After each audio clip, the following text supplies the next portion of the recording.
Hello. Hello. What is this? This is episode number... 94. Oh. The last one. This is the last episode. This is goodbye. Oh. Yes. Sorry, everybody. But the chapter that is Drum Education Live is closing. It's coming to an end. And we wanted to do a final episode to wave it off and to end in a nice way.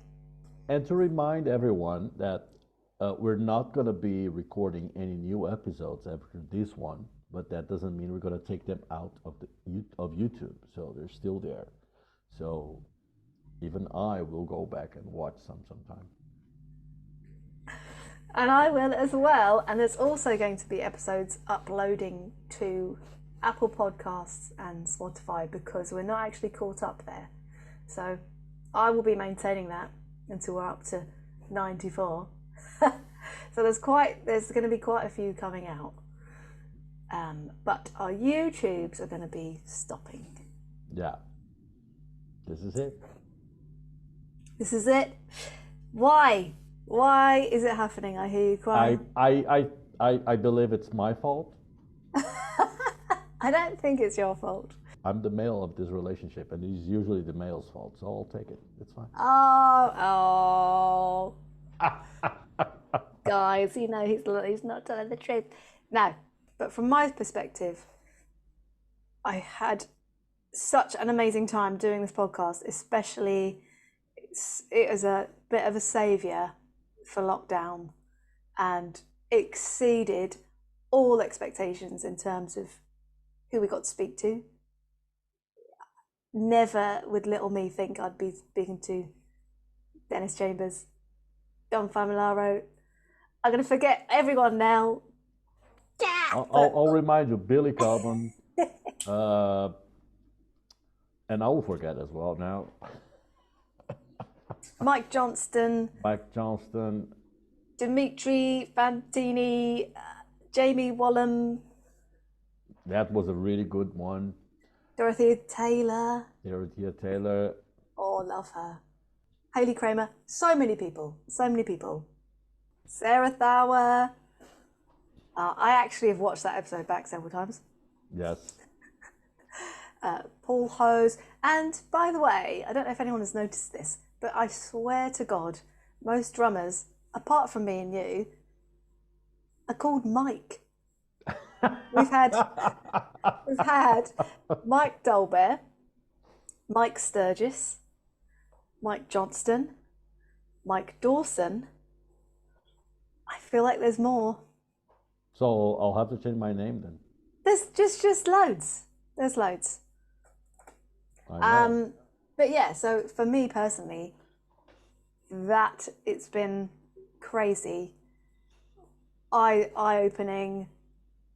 But then, of course, when lockdown ended, things started happening. And I started juggling. So I'm, teaching at school, doing podcasts, and then things kept changing for me again. So I've changed job and I'm going private and I'm doing more of the things. So basically I've got a problem with taking on stuff. And then I felt like it had reached a point where maybe that it felt like it had served a purpose, or Yeah, it did. we couldn't go any higher because I've noticed so many other podcasts coming up as well. And I thought,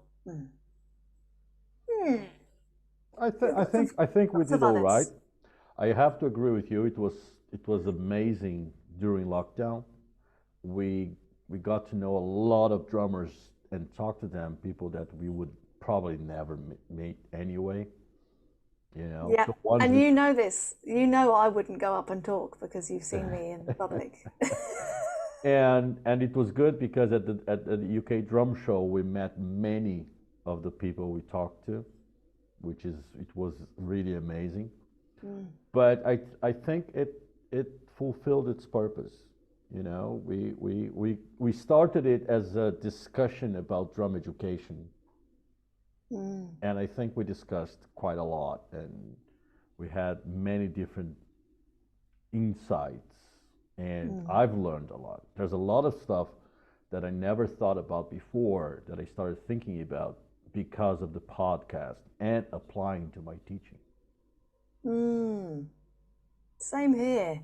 Same here. It really got me to think about how I teach and maybe how flexible I am with that and how different people learn, and just to be, yeah, open my eyes in terms of education, but also as myself, viewing myself as a drummer, especially the Sarah Thara episode about having acceptance. That was life changing. Watch it, people.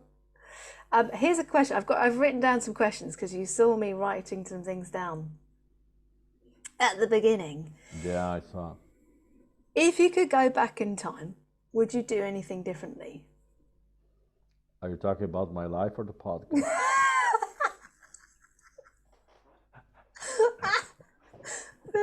Both? Both.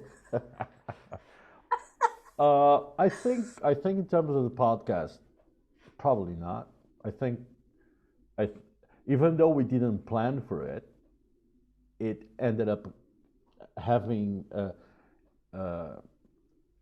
it created its own course.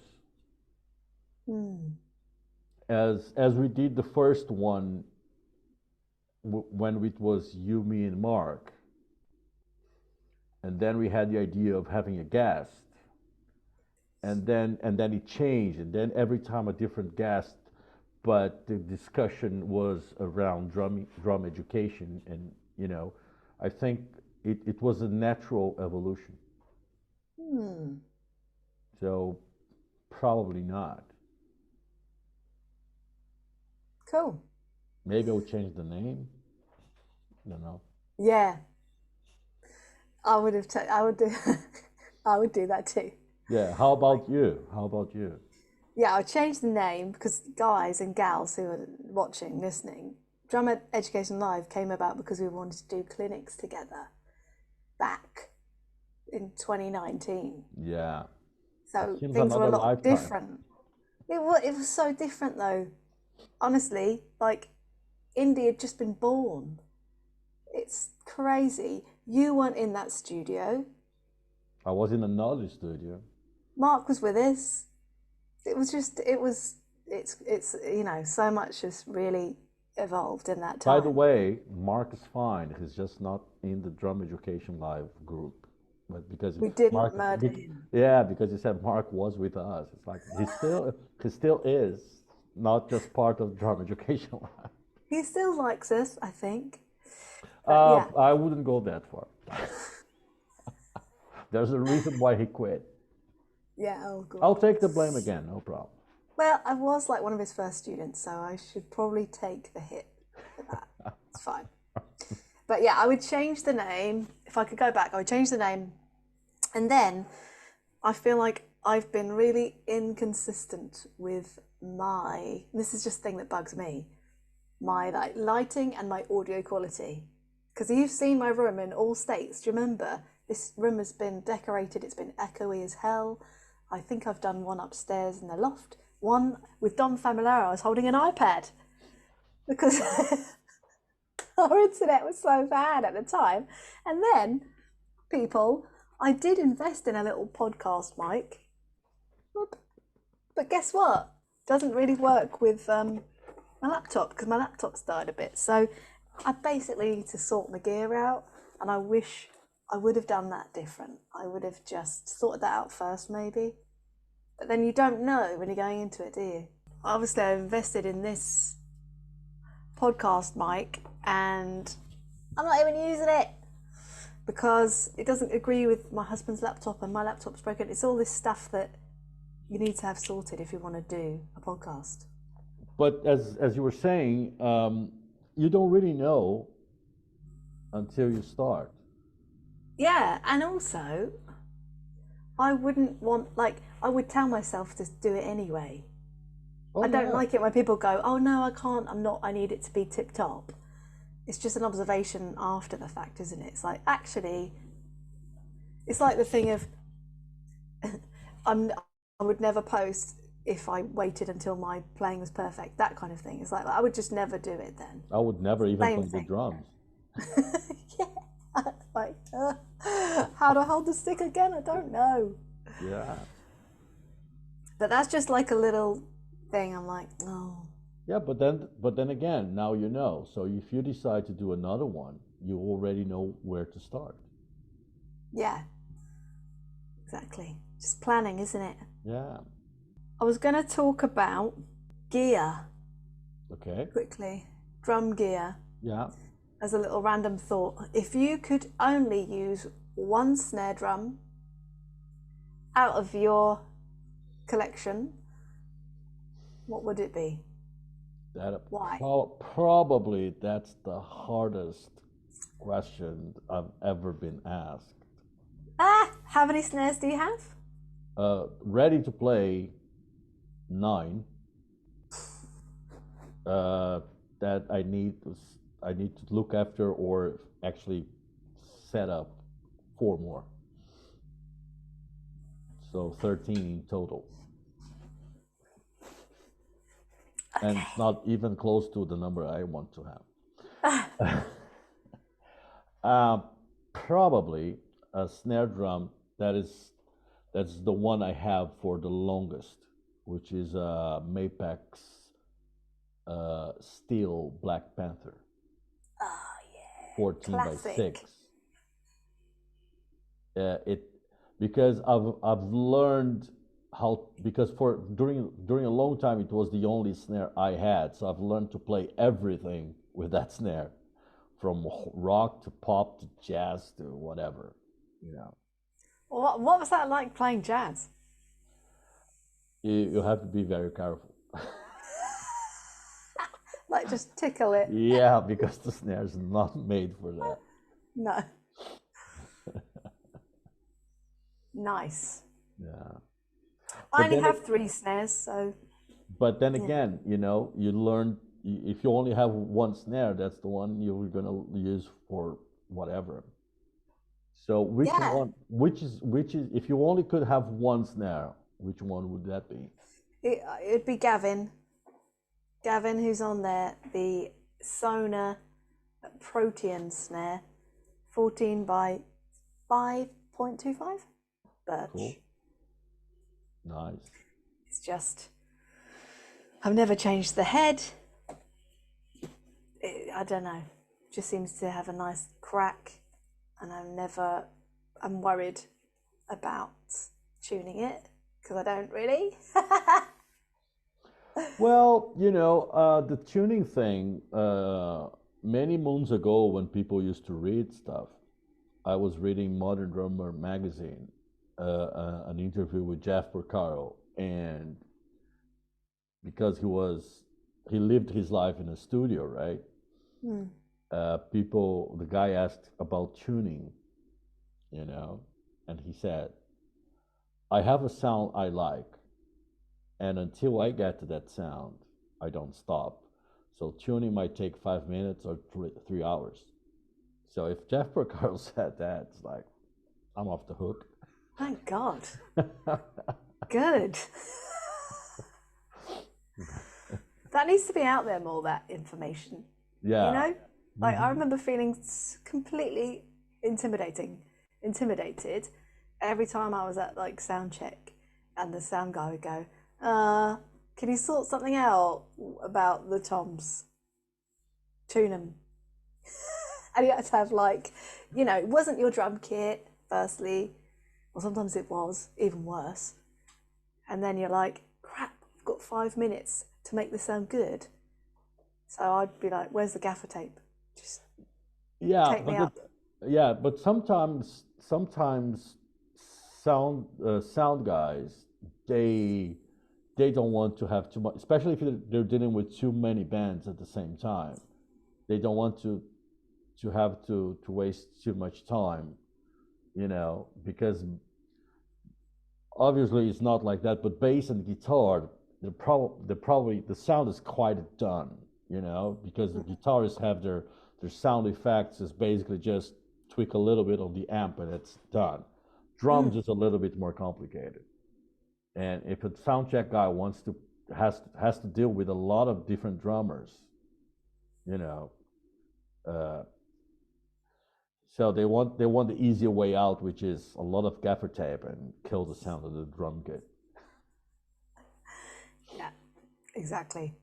I want you to tell me what you think one of the best moments of this podcast was for you. Uh, there were several for many different reasons.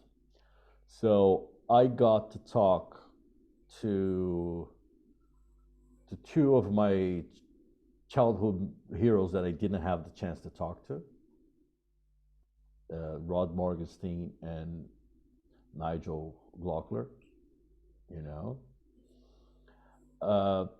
there were eye-opening moments with Jamie Woolen. I think that was a great one. You know, not a different kind of education, if you know what I mean. You know, uh, in in terms of drumming education, the one with Mike Johnston was really amazing, and the fact that ours is the only podcast where he said that he was thinking of quitting teaching drums, you know, and and also educational polls both times, you know, because he has a completely different view from drum education than most teachers, because he teaches in a different reality, let's say. How about you? Yeah, I've similar, because I remember speaking with Paul Hose, and I just found him so refreshing because his attitude, it was like, you know, what does it mean to be professional then? And what if I actually don't want to do that and I don't want to be gigging and I want to be with my family or I want to teach? And I just thought, oh yeah, this is real talk. This is what I want.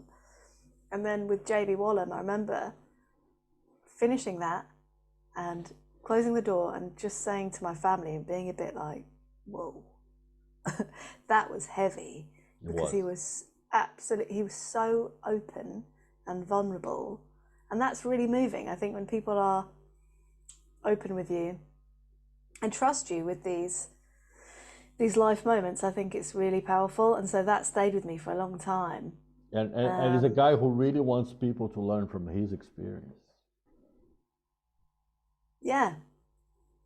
Yeah, and he's a genuinely nice human. Oh yeah, no doubt about it. You know, a lot of people would be maybe afraid to say their struggles because of the music industry and how it can be really just fickle and, you know. Image is very important, especially if you are at the level he is. Yeah. So again, another person, it's like refreshing. You're like, yeah, you're just being undeniably who you are, owning it. Love that. I loved Dorothea Taylor. Yeah. Because I just love her. What's not to like? Dom's episode, I was buzzing after that. I was like, what? We just spoke to Dom. I'm going to make stuff happen. He was like so motivating. I was that's what Dom does. I'm ready to go. But I also really liked, do you remember Cami? Yeah. Mm-hmm. She was amazing in the way that she just sets goals and just goes for it, unwavering confidence. I admire that a lot. But yeah, I think I've learned loads from lots of them, and Mike Johnson one definitely sticks out in terms of education, because before I might not have taken so much responsibility myself if the lesson wasn't going well. And after that episode, I definitely looked at my style and thought, if they're not getting it, it's not them, it's me. Yeah. Mm-hmm. So that was good. It's your responsibility to make the student understand. Yeah, exactly. And so now it's very clear. It's like, it's my fault. Well, but that's good. And I think it's great because, you know, I'm pretty sure you've met this. People who had lessons with people who were just teaching because they didn't have enough gigs, not because they really care about the lessons. Yeah.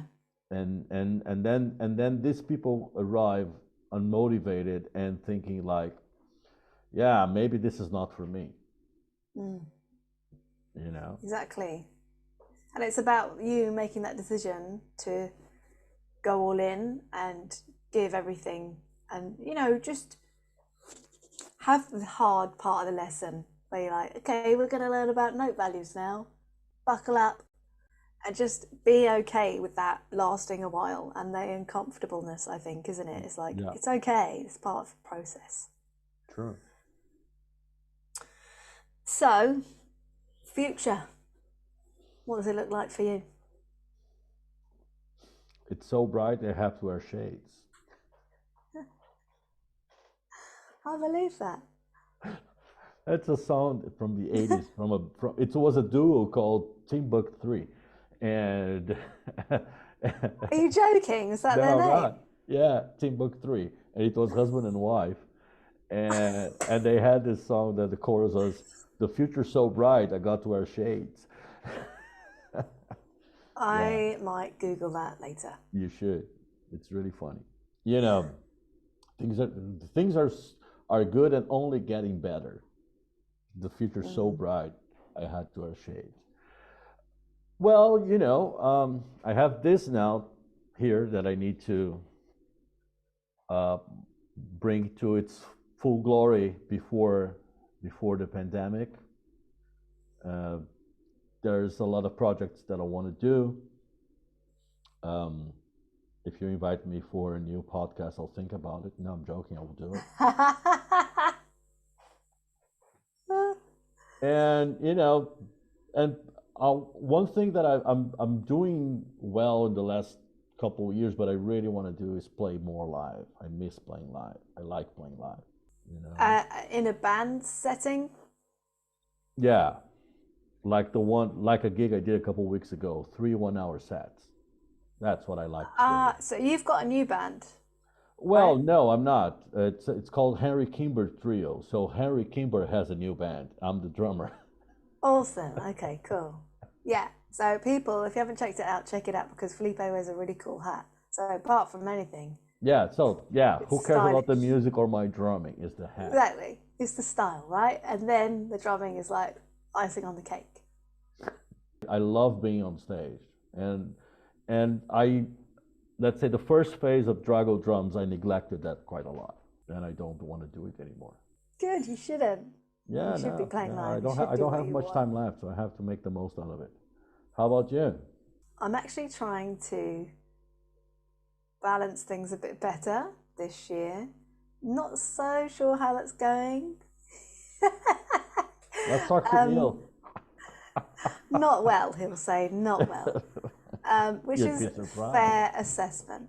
No, I want to carry on. I've got a few women's drum camps coming, and I've also got another camp up north, which is mixed with Grace Chilcott in October.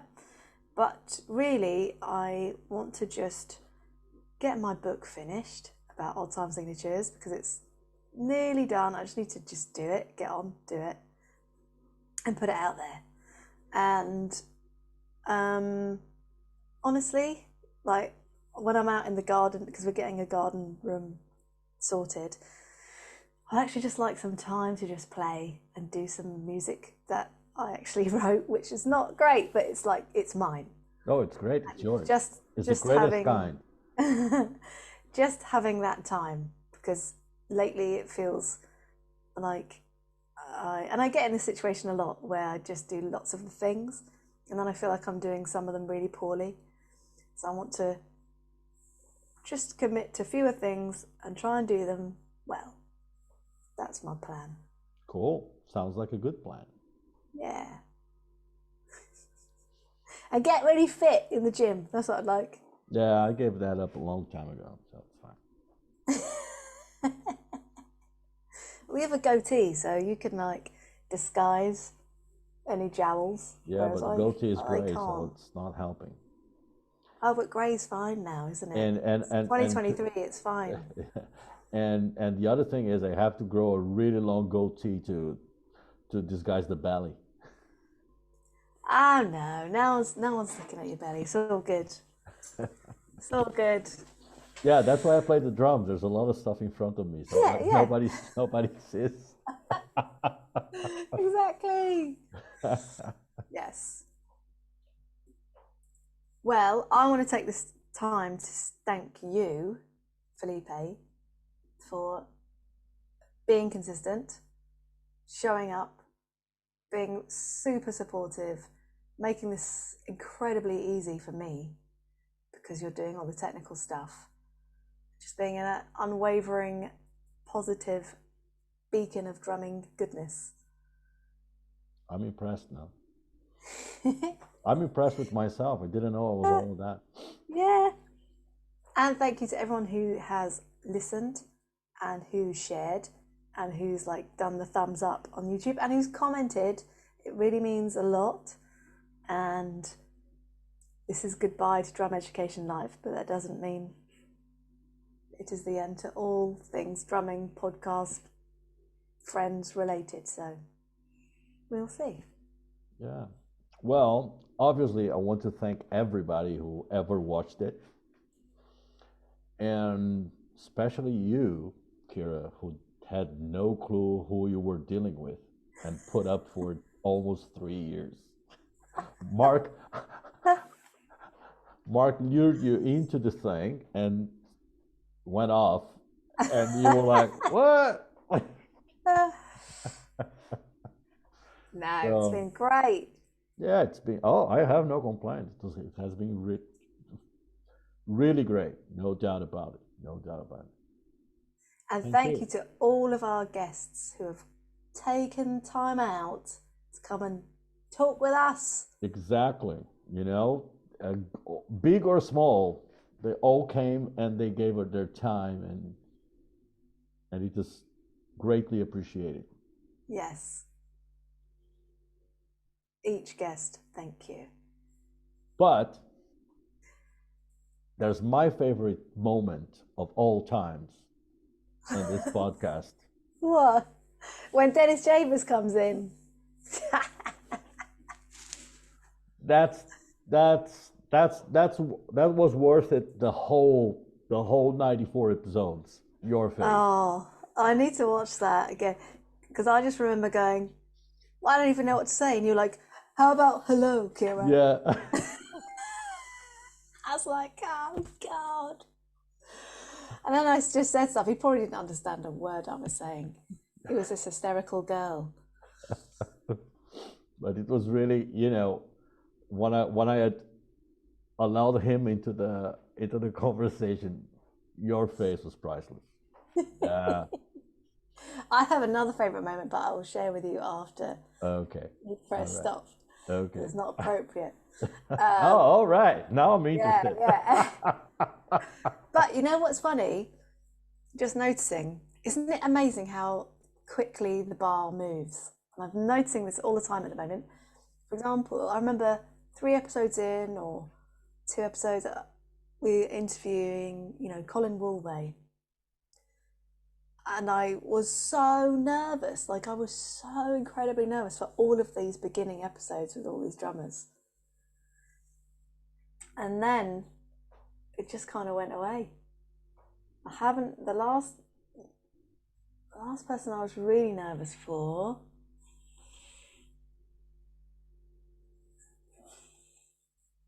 I don't know. I think maybe Mike Dawson.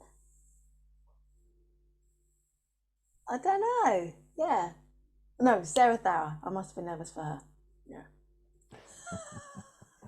But you've just been cool as a cucumber, I think, the whole time. I pretend well. Mm.